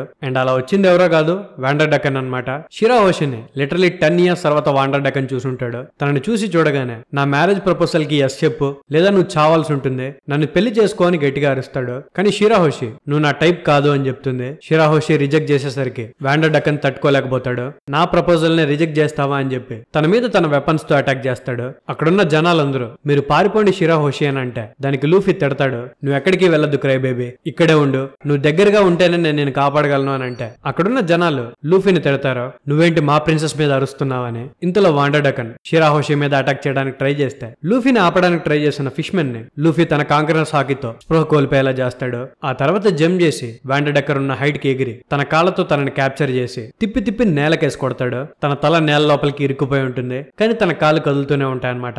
వాండర్ డకన్ ని ఒక్క దెబ్బతో పడగొట్టిన లూఫీని చూసి అక్కడున్న జనాలందరూ షాక్ అవుతారు. ఇంతలో షిరాహోషి లూఫీ కట్లని విడిపించడానికి ట్రై చేస్తుంటే అక్కడున్న జనాలు మీరెందుకని కట్లు విప్పుతున్నారు, వాళ్ళు మిమ్మల్ని కిడ్నాప్ చేయడానికి ట్రై చేస్తున్నారంటే ఆ బొక్కలేరా అని చెప్పి షిరాహోషి, లూఫీ, సాంజీ, చాపర్ అండ్ హాచి మెగలో మీద ఎక్కి అక్కడి నుండి బయలుదేరేస్తారు. వాళ్ళు వెళ్ళిపోతూ ఉంటే వాండర్ డకన్ పైకి లేచి వాడెడ్ సుమిని లూఫీ వాళ్ళ మీద అటాక్ చేయమని వదులుతాడు. కానీ లూఫీ ఒకే ఒక దెబ్బకి వాడెడ్ సుమిని పడగొడతాడు అండ్ షిరాహోషి కోరుకున్నట్టుగానే ఓషన్ ఫారెస్ట్ వైపు వెళ్ళమని మెగలోకి చెప్తాడు. కట్ చేస్తే రీగు ప్యాలెస్ లో ప్యాలెస్ అంతా వాటర్ తో నిండిపోయి ఉంటుంది. కేమి ఏమో నామిని కాపాడి బయటికి తీసుకొచ్చేస్తుంది. నామి కేమిని అడుగుతుంది, నీకు జిన్బే గురించి తెలుసా అని. దానికి కేమి బాస్ జిన్బేనా, తనొక పైరెట్, తనని ప్యాలెస్ లో అందరూ నమ్ముతారు అని చెప్తే దానికి నామి ఈ ఆర్లాంగ్ అండ్ జిన్బే ఇద్దరు ఒక క్రూలో ఉన్నారు కదా, అసలు ఈ హోడీ జోన్స్ ఎవరు, ఆర్లాంగ్ కి సక్సెసర్ అనుకుంటున్నాడు, జిన్బే హోడీ జోన్స్ తో ఎందుకు ఫైట్ చేద్దన్నాడు నాకు అర్థమైంది అని అంటే దానికి కేమి హోడీ జోన్స్ పవర్ఫుల్ కదా అందుకే ఫైట్ చేయొద్దన్నాడేమో అని అంటుంది. దానికి నామి జోరో హోడీ జోన్స్ కి ఇంకా ఎక్కువ కోపం తెప్పించకపోతే అదే హ్యాపీ,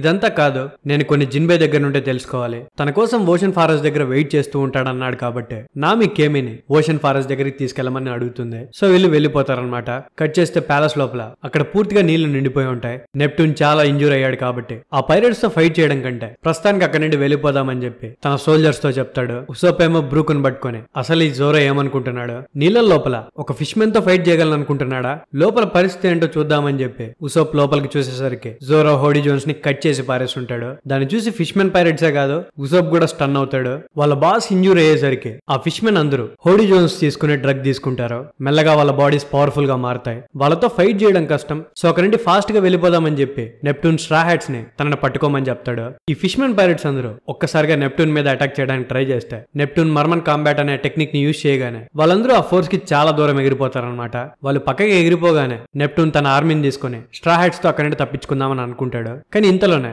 హోడీ జోన్స్ సబార్డినేట్ తనకు ఒక డ్రగ్ పిల్ ని తినిపిస్తారనమాట. నెప్టూన్ వెళ్ళిపోదామంటాడు గానీ తన పెద్ద అటాక్ ని యూజ్ చేయడం వల్ల తను అక్కడికక్కడే పడిపోతాడు. ఎందుకంటే అలాంటి అటాక్స్ ని యూజ్ చేసి ఏజ్ కాదనమాట తందే. సో అక్కడి నుండి పారిపోవడం ఎలా అని వాళ్ళు ఆలోచిస్తూ ఉంటే నెప్టూన్ వెల్ ఫాస్ట్ గా అక్కడికి వచ్చి వాళ్ళని తీసుకెళ్లిపోవడానికి ట్రై చేస్తుంది. వాళ్ళు కొంచెం ముందుకు వెళ్ళగానే సడన్ గా అందరూ ఆగిపోతారనమాట. ఏంటి అని చూస్తే హోడీ జోన్స్ నెప్టూన్ ని పట్టుకుని ఆపేసి ఉంటాడు. అండ్ తన ఫిష్ మెన్ పైరేట్స్ అందరూ వాళ్ళని క్యాప్చర్ చేసేస్తారు. బ్రూక్ అండ్ ఉసోప్ కి బబుల్స్ ఉంటాయి కాబట్టి వాళ్ళకేం కాదు కానీ జోరో నీళ్ళు ఎక్కువ తాగేసి స్ప్రో తప్పిపోతాడు. కట్ చేస్తే లూఫీ అయితే మొత్తానికి షిరాహోషికి ప్రామిస్ చేసినట్టు తనని ఓషన్ ఫారెస్ట్ దగ్గరికి తీసుకొని వస్తాడు. అండ్ వాళ్ళు అక్కడికి రాగానే వాళ్ళకి దూరం నుండే 1000 సాని కనిపిస్తుంది. సో వాళ్ళు ఫాస్ట్ గా వెళ్లి ఫ్రాంకీతో మాట్లాడతారు. అండ్ లూఫీ షిరాహోషిని ఫ్రాంకీకి పరిచయం చేస్తాడనమాట. ఆ తర్వాత ఫ్రాంకీ లూఫీతో చెప్తాడు రాబిన్ కూడా అక్కడికి వచ్చిందని, కానీ పోనే గిఫ్ట్ ని వెతుక్కుంటూ ఫారెస్ట్ లోకి వెళ్లిపోయింది అని చెప్తాడు. అక్కడే ఉన్న జిన్బే లూఫీని దూరం నుండి చూసి తనను అసలు గుర్తుపట్టలేకపోతాడు. అయిపోతాడు. నేను నిన్ను అసలు గుర్తుపట్టలేకపోయా లూఫీ అని అంటే దానికి లూఫీ, ఇది నిజంగా నువ్వేనా జిన్బే? అందరూ నువ్వు ఇక్కడ లేవని చెప్పారు. నేను నిన్ను ఇక్కడ చూడలేకపోతానేమో అని బాధపడ్డాను అని అంటే జిన్బేకి అర్థం కాదు. నేను ఆల్రెడీ మిమ్మల్ని తీసుకుని రమ్మని చెప్పి మెసేజ్ పంపించాను కదా అని అనుకుంటాడు. ఇంతలో ఉన్న షిరాహోషి జిన్బేతో మాట్లాడుతుంది. జిన్బే చాలా క్యాజువల్ గా షిరాహోషిని పలకరిస్తాడు గాని వెంటనే తన బుర్ర బ్లాస్ట్ అవుతుంది. ఎందుకంటే షిరాహోషి అంత క్యాజువల్ గా బయట తిరగదన్నమాట. ఇలాంటి ప్లేస్ లో ఏం చేస్తున్నావు అని చెప్పి షిరాహోషితో అంటాడు. ఆ తర్వాత చాపర్ హాచిన్ ని కూడా కిందకి దింపుతాడనమాట. హాచిన్ అలా గాయాలతో ఉండడం చూసి జిన్బే ఇంకా ఎక్కువ షాక్ అవుతాడు. అండ్ మొత్తానికి సాంజీ స్పృహలో కూర్చుంటాడు. అండ్ ఇంకా వెంటనే మర్మైడ్ ప్రిన్సెస్ ని ఫ్లడ్ చేయడం స్టార్ట్ చేస్తాడనమాట. అండ్ ఇంకో పక్క నుండి డెన్ షిరాహోషిని చూసి షాక్ అవుతాడు. లూఫీ డెన్ ని చూసి ఇంతకీ వీడవుడు మన షిప్ ఎక్కి ఏం చేస్తున్నాడు అని అడుగుతాడు. దానికి ఫ్రాంకీ ఎక్స్ప్లెయిన్ చేస్తాడనమాట. తను టామ్ యొక్క తమ్ముడు అండ్ తను వాళ్ళ షిప్ ని కోటింగ్ చేస్తున్నాడు అని. లూఫీకి అది వేరేలాగా అర్థమవుతుంది. జిన్బే షిరాహోషితో మీరు ఇలాంటి ప్లేస్ కి రావడం మంచిది కాదు కదా, మీరు డేంజర్ లో ఉంటారు, టవర్ దగ్గరే ఉండుండొచ్చు కదా అని అంటాడంతే. ఒక పెద్ద యాక్స్ షిరాహోషి వైపు వస్తుంది కానీ లూఫీ కాపాడతాడనమాట. ఆ తర్వాత జిన్బేతో చెప్తాడు, ఇది 10వది, వాడు కంటిన్యూస్ గా అటాక్స్ చేస్తూనే ఉన్నాడు, కానీ ఏం టెన్షన్ పడకండి, నేను తనని కాపాడుతాను అని అంటే షిరాహోషి కూడా అవునని చెప్పి నవ్వుతుంది. ఆ తర్వాత షిరాహోషి ఒక గ్రేవ్ దగ్గరికి వెళ్ళి ప్రే చేస్తుంది అనమాట. ఆ గ్రేవ్ ఎవరిది అని లూఫీ అడిగితే అది వాళ్ళ అమ్మ క్వీన్ ఒతహిమేది అని చెప్తాడు. ఒతహిమే చనిపోయిన తర్వాత లిటరలీ 10 years షిరాహోషి ఇక్కడికి రాలేకపోయి ఉంటుంది. సో తను అక్కడ ప్రే చేస్తూ కూర్చుంటుంది అనమాట. తను ప్రే చేస్తూ ఉన్న టైంలో కేమి అండ్ నామి కూడా ఓషన్ ఫారెస్ట్ దగ్గరికి చేరుకుంటారు. ఆ తర్వాత నామి రాయల్ ప్యాలెస్ లో ఏమేం జరిగిందో మొత్తం లూఫీకి చెప్తుంది. వాళ్ళ నాన్నని క్యాప్చర్ చేశారని తెలుసుకుని షిరాహోషి ఏడవడం స్టార్ట్ చేస్తుంది. న్యూ ఫిష్మెన్ పైరేట్స్ గురించి తెలుసుకున్న తర్వాత జిన్బే షిరాహోషికి సారీ చెప్తాడు. ఆ తర్వాత లూఫీతో ఇది నేను సడన్ గా చెప్తున్నట్టుంటుంది లూఫీ, 2 years బ్యాక్ నేను నీకు ఇది చెప్పుండాలి, కానీ అలాంటి టైంలో నేనేం చెప్పలేకపోయాను. ఈస్ట్ బ్లూ లో ఆర్లాంగ్ చేస్తున్న పనులని నువ్వు ఆపినందుకు నేను నీకు థ్యాంక్ యూ చెప్పాలి. అదే కాకుండా నేను నీకు అపాలజీ కూడా చెప్పాలి. 11 ఏళ్ల క్రితం ఆర్లాంగ్ పైరేట్స్ తయారవడానికి రీజన్ నేనే, దానికి పూర్తి రెస్పాన్సిబిలిటీ నేనే తీసుకోవాలి అని అంటాడు. జిన్బే అలా అనగానే నామికి ఏం అర్థం కాదు. కట్ చేస్తే ఇంకోవైపు హోడీ జోన్స్ వాళ్ళు జోరో వాళ్ళతో కలిపి నెప్ట్యూన్ కూడా క్యాప్చర్ చేసి ఉంటారు కానీ నెప్ట్యూన్ మినిస్టర్స్ అండ్ ఆర్మీ అయితే తప్పించుకుంటారు. లెఫ్ట్ మినిస్టర్ నెప్ట్యూన్ గురించి బాధపడుతూ ఉంటే రైట్ మినిస్టర్ లెఫ్ట్ మినిస్టర్ తో మనం ఇప్పుడు కింగ్ గురించి ఆలోచించకూడదు అండ్ కింగ్ కూడా మనకి ఇదే చెప్పారు, మనం ఫాస్ట్ గా వెళ్లి షిరాహోషి ఎక్కడున్నారో కనుక్కోవాలి అండ్ ఆర్మీని గ్యాదర్ చేసుకుని వచ్చి రాయల్ ప్యాలెస్ ని చేజిక్కించుకోవాలి అని చెప్తాడు. సో వీళ్ళు దానికోసం బయలుదేరతారనమాట. కట్ చేస్తే ఇంకోవైపు రెసిడెన్షియల్ డిస్ట్రిక్ట్ ని, స్వీట్ ఫ్యాక్టరీ టౌన్ ని, సీఫోక్ కల్చరల్ హాల్ ని, మరిన్ షాపింగ్ మాల్ ని, ఇలా ఫిష్మెన్ ఐలాండ్ లో ఉండే డిఫరెంట్ డైరెక్షన్ లో ఉండే ప్లేసెస్ ని హోడీ జోన్స్ మనుషులు క్యాప్చర్ చేసి ఉంటారు అండ్ కంట్రోల్ లోకి తీసుకొని ఉంటారు. అక్కడ విచిత్రమైన ఫ్లాగ్స్ నాటి హ్యూమన్స్ తో మనం ఎప్పుడు కలిసి ఉండకూడదు, ఎప్పటికీ కలిసి బతకలేమని చెప్పి అక్కడున్న ఫిష్మెన్ ని భయపెడుతుంటారనమాట. నార్త్ ఫిష్మెన్ ఐలాండ్ లో వాటర్ హిల్ టౌన్ అనే ప్లేస్ ని హోడీ జోన్స్ మనుషులు కంట్రోల్ లోకి తీసుకోవడానికి ట్రై చేస్తుంటే ఫుకబుషి అక్కడికి వచ్చి వాళ్ళని కొట్టి ఆ ప్లేస్ ని విడిపిస్తాడు అండ్ వాళ్ళ అమ్మ ఫోటోల్ని జనాలతో ఎందుకు తొక్కిస్తున్నారు అని చెప్పి ఆ పైరట్స్ తో గొడవ పడతాడు. అండ్ కోరల్ హిల్ దగ్గరేమో అందరూ వ్యాండర్ డకన్ గురించి, షిరాహోషిని లూఫీ క్యాప్చర్ చేయడం గురించి అక్కడున్న జనాలందరూ మాట్లాడుకుంటూ ఉంటే ఈ కారిబుగాడు అదంతా వినేస్తాడు. నార్మల్ మర్మైడ్స్ ని సాబోడిలో అమ్మితే దగ్గర 70 million బేరీ ఇస్తారు, అదే ఈ జైంట్ మర్మైడ్ ని అమ్మితే ఎంత వస్తుందా అని తను ఆలోచిస్తూ ఉంటాడనమాట. సో ఎలాగైనా ఆ జైంట్ మర్మైడ్ ని క్యాప్చర్ చేయాలని కారిబు అనుకుంటాడు. కట్ చేస్తే ఇంకోవైపు ఓషన్ ఫారెస్ట్ దగ్గర షిరాహోషి వాళ్ళ నాన్న గురించి భయపడుతూ ఉంటే జిన్బే తనకి ధైర్యం చెప్తాడు, మీరేం టెన్షన్ పడకండి ప్రిన్సెస్ గారు, వాళ్ళకి మీ నాన్నతో పోరాడేంత శక్తి లేదు అని చెప్పి. సో నామి జిన్బేని అడుగుతుంది, ఈస్ట్ బ్లూ మీదకి ఆర్లాంగ్ వదిలింది నువ్వే అన్నావు కదా జిన్బే, ఎందుకు అలా అన్నావు, ఎందుకు వదలాల్సి వచ్చింది అని అంటే దానికి జిన్బే మాట్లాడడం స్టార్ట్ చేస్తాడు. ఇంతలోనే సాంజీ, నేను కూడా దీని గురించి విన్నాను, నేను ఫస్ట్ టైం నీ పేరు వినింది యోసాకు దగ్గర నుంచి, జిన్బేనే ఆర్లాంగ్ పైరేట్స్ ని ఈస్ట్ బ్లూ మీదకి వదిలాడని యోసాకు నాకు చెప్పాడు. నువ్వు దీని గురించి మాట్లాడేటప్పుడు చాలా జాగ్రత్తగా మాట్లాడు జిన్బే, ఎందుకంటే నామి ఆర్లాంగ్ పైరేట్స్ వల్ల చాలా టార్చర్ చూసింది, తన తల్లిని కూడా పోగొట్టుకుంది. ఇప్పుడు నువ్వు చెప్పే దాంట్లో వ్యాలిడ్ రీజన్ నాకు కనిపించకపోతే నేను నిన్ను ఎప్పటికీ క్షమించను అని అంటాడు. నామి మ్యాటర్ తెలుసుకున్న జిన్బే తనకి సారీ చెప్తాడు. దానికి నామి, పర్వాలేదు, నేను ఆర్లాంగ్ అయితే ఎప్పటికీ క్షమించను, కానీ మేము 2 years బ్యాక్ సాబావుడికి వెళ్ళినప్పుడు ఫిష్మెన్ ని అక్కడ ఉన్న జనాలు ఎంతగా హేట్ చేస్తున్నారో దగ్గర నుండి చూశాను. ఆ స్లేవ్ ట్రేడర్స్ ని పట్టుకోవడానికి వెళ్ళినప్పుడు నేను సాబావుడి పార్క్ ని చూశాను, అది సేమ్ టు సేమ్ ఆర్లాంగ్ పార్క్ లాగే ఉంది అని అంటే దానికి హాచిన్ చెప్తాడు, మాకు ఆ ప్లేస్ అంటే చాలా ఇష్టం, నువ్వు మమ్మల్ని క్షమిస్తామని నేను నీకు చెప్పట్లేదు నామి, ఆర్లాంగ్ హ్యూమన్స్ ని హేట్ చేయడం, బిట్రే చేయడం ఇవన్నీ తప్పులే, కానీ మేము చిన్నగా ఉన్నప్పుడు హ్యూమన్స్ నుండి కూడా ఇవే పొందాం. 200 years బ్యాక్ మమ్మల్ని ఒక స్పీసీస్ గా కన్సిడర్ చేసి మాకు ఫిష్మెన్ అని పేరు ఇచ్చారు. అదే టైంలోనే ర్యూగు కింగ్డమ్ వరల్డ్ గవర్నమెంట్ లో ఒక ప్లేస్ ని పొందింది. కింగ్ అక్కడ ప్లేస్ పొందగానే హ్యూమానిటీతో మా పీస్ కి బీజం పడింది, కానీ హ్యూమన్స్ మాత్రం మమ్మల్ని హేట్ చేస్తూనే ఉన్నారు. అండ్ పైరేట్ ఏజ్ మొదలవగానే ఫిష్మెన్ ఇంకా దారుణమైన సిచ్యువేషన్ ని చూశారు. లిటరలీ ప్రతి ఒక్క హ్యూమన్ పైరేట్ ఈ ఐలాండ్ మీద దారుణాలు చేసేవాళ్ళు. అలాంటి పైరేట్స్ దగ్గర నుంచి ఈ ఐలాండ్ ని కాపాడింది వైట్ బియర్డ్ మాత్రమే. వైట్ బియర్డ్ ఎంత ఆపినా మనుషులకి మా మీద ఉన్న హేటెడ్ మాత్రం తగ్గలేదు. మీరు సాబావుడిలో ఇది చూసుంటారు అని చెప్తాడు. ఆ తర్వాత జిన్బే అక్కడ ఉన్న వాళ్ళందరితో హ్యూమన్స్ కి ఫిష్ మెన్ కి చాలా దారుణమైన రిలేషన్ ఉన్న సిచ్యువేషన్ లో ఇద్దరు దీన్ని మార్చడానికి ట్రై చేశారు. ఒకరు క్వీన్ ఒతహిమే తన ఫిష్ మెన్ ఐలాండ్ లో ఉండే ప్రతి ఒక్క ఫిష్ మెన్ కి హ్యూమన్స్ అండ్ ఫిష్ మెన్ కలిసి ఉండాలి అని చెప్పి అందరికీ చెప్పేది. అండ్ ఇంకొకరు ఫిష్ మెన్ మీద జరుగుతున్న అన్యాయాలను ఎదిరించి వరల్డ్ గవర్నమెంట్ కి అగైన్స్ట్ గా పోరాడిన ఫిషర్ టైగర్ తను ఎవరు ఊహించింది చేశాడు. తన రెడ్ లైన్ మీదకెక్కి హోలీ ల్యాండ్ మ్యారేజోవాకి వెళ్లి అక్కడున్న స్లేవ్స్ అందరినీ విడిపించాడు అని చెప్తాడు. జిన్బే ఫిషర్ టైగర్ అనేసరికి లూఫీకి ఆ పేరు ఎక్కడో విన్నట్టు అనిపిస్తుంది. యాక్చువల్లీ ఈ పేరుని అమెజాన్ లిల్లీ ఆర్క్ లో హ్యాంకాక్ చెప్తుంది అనమాట. ఎందుకంటే హ్యాంకాక్ సిస్టర్స్ ని కాపాడింది ఈ ఫిషర్ టైగరే. సో జిన్బే కంటిన్యూ చేస్తూ అక్కడ నుండి సేవ్ చేసిన స్లేవ్స్ అందరినీ ఒక గ్రూప్ లా మార్చి ఫిషర్ టైగర్ వాళ్ళని సన్ పైరేట్స్ గా మార్చాడు. నేను, హాచి అండ్ ఆర్లాంగ్ ముగ్గురు ఆ క్రూలోనే ఉండేవాళ్ళం. సన్ పైరేట్స్ వరల్డ్ గవర్నమెంట్ కి ఎదురు తిరిగేసరికి అందరూ మా గురించి భయపడడం స్టార్ట్ చేశారు. ఇలాంటి టైంలోనే క్వీన్ ఒతహిమే చనిపోయారు. క్వీన్ ఒతహిమే చనిపోగానే హ్యూమన్స్ కి అండ్ ఫిష్ మెన్ కి ఉండే రిలేషన్ ఇంకా దారుణంగా మారిపోయింది. ఫిషర్ టైగర్ కూడా హ్యూమన్స్ తో కలిసి ఉండాలనే హోప్ ని వదిలేశాడు అని చెప్పి ఫిషర్ టైగర్ గురించి అండ్ సన్ పైరేట్స్ గురించి ఫ్లాష్ బ్యాక్ చెప్పడం స్టార్ట్ చేస్తాడనమాట. ఇక్కడతో 620 చాప్టర్స్ కంప్లీట్ అవుతాయి. అండ్ ఫ్లాష్ బ్యాక్ పార్ట్ ని నెక్స్ట్ పార్ట్ లో ఎక్స్ప్లెయిన్ చేస్తాను. మీరు కనుక నేను ఇచ్చిన టార్గెట్ ని కంప్లీట్ చేస్తే నిజంగా 3 days లో థర్డ్ పార్ట్ వస్తుంది. ఇది నా సైడ్ నుండి నేను మీకు ఇచ్చే ప్రామిస్. కానీ అదే విధంగా నేను అడిగింది కూడా మీరు చేయాలి. చేస్తారని కోరుకుంటూ మళ్ళీ నెక్స్ట్ వీడియోతో వెంటనే కలుసుకుందాం. అప్పటి వరకు జాగ్రత్త. Love you, me anime professor.